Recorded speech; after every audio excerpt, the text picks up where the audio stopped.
कोल्हापूर जिल्ह्यातून एक अत्यंत धक्कादायक आणि संतापजनक घटना समोर आली आहे। या घटनेने संपूर्ण राज्य हादरलं असून समाज मन सुन्न झालंय।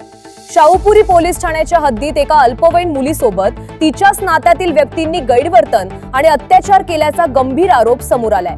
सर्वात धक्कादायक बाब म्हणजे या प्रकरणात पीडित मुलीचा अल्पवयीन मामे भाऊ, तिचे स्वतःचे वडील आणि मामा यांच्यावर गंभीर आरोप करण्यात आले।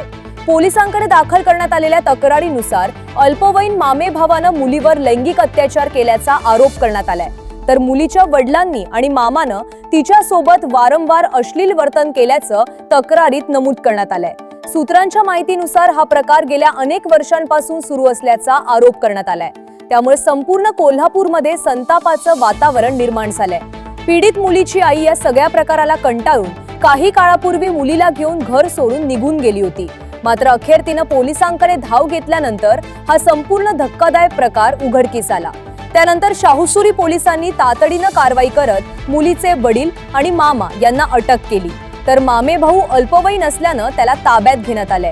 या प्रकरणात पॉक्सो कायद्याअंतर्गत गंभीर गुन्हे दाखल करण्यात आले असून पोलिसांकडून पुढील तपास सुरू आहे। जिल्हा सत्र न्यायालयानं अटक करण्यात आलेल्या आरोपींना पोलीस कोठडी सुनावल्याची माहिती समोर आली आहे। पोलीस सध्या आरोपींची कसून चौकशी करत असून आणखी काही धक्कादायक खुलासे होण्याची शक्यता व्यक्त केली जात आहे। या घटनेनंतर सोशल मीडियावरही संतापाची मोठी लाट उसळली आहे। अनेकांनी आरोपींना कठोरात कठोर शिक्षा देण्याची मागणी केली आहे। विशेष म्हणजे या घटनेमुळे पुन्हा एकदा अल्पवयीन मुलींच्या सुरक्षेचा प्रश्न ऐरणीवर आलाय।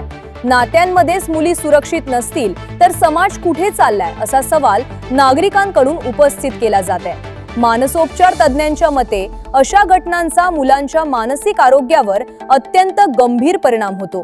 त्यामुळे पीडित मुलीला मानसिक आधार आणि समुपदेशन देणं अत्यंत महत्त्वाचं असल्याचं सांगितलं जात आहे। पोलिसांनी नागरिकांना अफवा न पसरवण्याचं आवाहन करत तपासात सहकार्य करण्याची विनंती केली आहे। आता या प्रकरणात पुढे आणखी कोणते खुलासे होणार, आरोपींना न्यायालयाकडून कोणती शिक्षा मिळणार आणि राज्यात अशा घटना रोखण्यासाठी प्रशासन कोणती ठोस पावलं उचलणार याकडे संपूर्ण महाराष्ट्राचं लक्ष लागलंय। या धक्कादायक घटनेनं पुन्हा एकदा समाज मन हादरलंय।